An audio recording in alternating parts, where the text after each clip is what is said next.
Selama 4 tahun Bapak mengkoordinir bidang Polhukam, apa kemajuan dan apa yang tidak bisa dibereskan Pak selama Bapak menjabat? Bicara kemajuan gitu ya, relatif. Karena terkadang kan ada orang bertanya begini, Pak Mahfud, Anda ini kok sering ngeritik pemerintahan Pak Jokowi.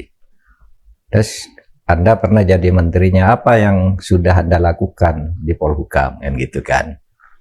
Indonesia ya tetap jelek-jelek aja gitu ya, kalau saya bicara penegakan hukum. Maka jawaban saya begini sebelum saya menyatakan kemajuan. Jawaban saya begini, kalau Anda menilai Indonesia dan menilai pejabat tuh harus beda.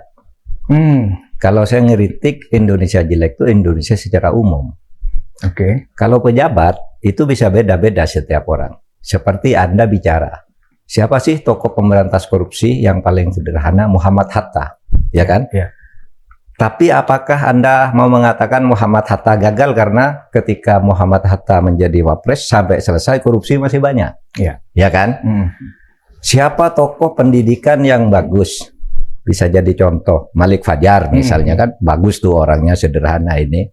Tapi apakah sesudah Malik Fajar menjadi menteri di sana pendidikan kita bagus? Enggak kan? Tapi Pak Malik tetap dinilai bagus, Hatta dinilai bagus, M. Yusuf dinilai bagus, Mar'i Muhammad kurang apa bagusnya, tapi dia jadi menteri korupsi banyak juga, ya kan? Tapi orang tetap menilai Mar'i Muhammad itu jempolan. Nah, oleh sebab itu kalau bicara Indonesia, saya bicara Indonesia. Tapi kalau bicara kantor saya bilang opininya bisa macam-macam. Bisa ada yang mengatakan saya melakukan sesuatu yang banyak, bisa juga tidak. Misalnya, saya mencontohkan ini. Misalnya kalau Anda lihat sesama pengamat, satu Fahri Hamzah, satu Pandana Baban, misalnya kan, Fahri Hamzah bilang, oh Pak Mahfud ini yang bertanggung jawab atas kehancuran hukum, kan gitu kan. Tapi kalau bicara dengan Pandana Baban, wah itu Menko Polhukam paling hebat sepanjang sejarah itu hanya Pak Mahfud, bukan jenderal, jenderalnya bintang 4 lewat semua, kan gitu kan. Sama-sama ada, itu opini. Maka saya bilang, lihat faktanya aja. Nah, mari kita buka survei Litbang Kompas yang dirilis 13 Desember. Itu Polhukam tertinggi. Kepercayaan terhadap pemerintah itu 74. Sumbangan Polkam itu 80. Jauh lebih tinggi. Hukum 61. Tertinggi itu sejak awal saya selalu sering dipanggil oleh Kompas setiap hasil survei sebelum dirilis. Diminta pendapat gitu. Artinya kalau bicara itu, orang sudah menilai adalah perbedaan. Nah, kalau spesifik masalahnya apa? Saya, Mas Budi, masuk ke soal-soal yang dulu tidak dimasuki orang. Anda tahu BLBI itu kan udah hampir tenggelam. 114 triliun hutang orang tidak tertagih dan tidak ada yang berani nagih. Saya minta impres kepada Pak, tugaskan saya. Biar saya nemenin Menteri Keuangan yang secara institusional menagihnya harus Menteri Keuangan. Saya sebagai koordinator, saya ambil hukumnya.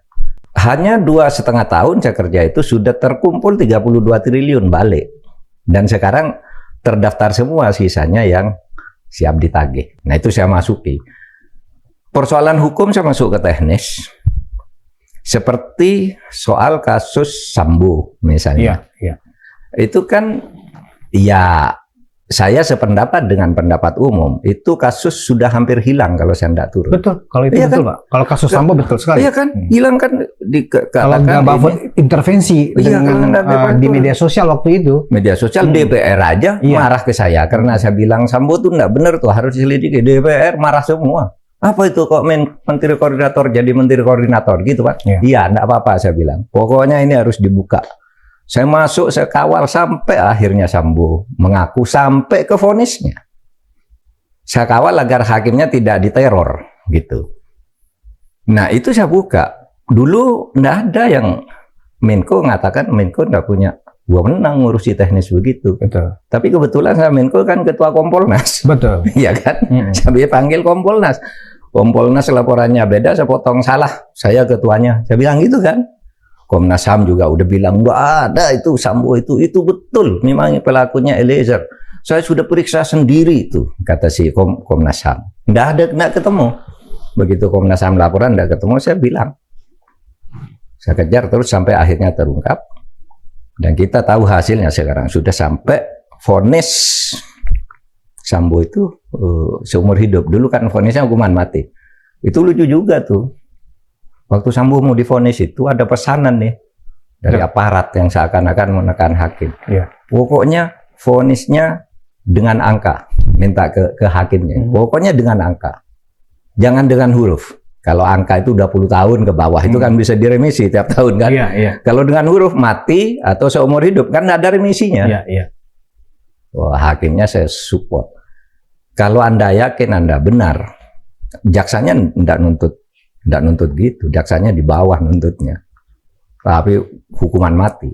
Karena memang terbukti telak. Diusahakan lagi naik banding tetap hukuman mati lalu kasasi menjadi seumur hidup. Nggak apa-apa karena hukuman mati memang sudah tidak ada mulai tahun 2025 besok.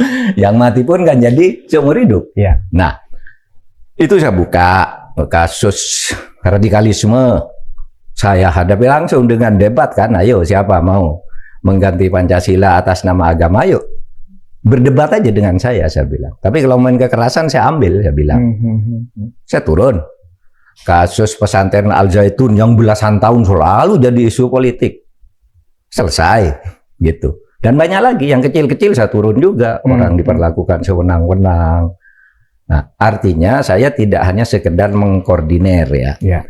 Dan saya mainnya menggunakan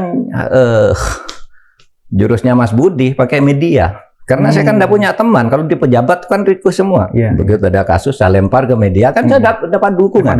Dapat dukungan. Wah, blok saya masuk di situ. Betul. Ya itu yang bisa saya lakukan.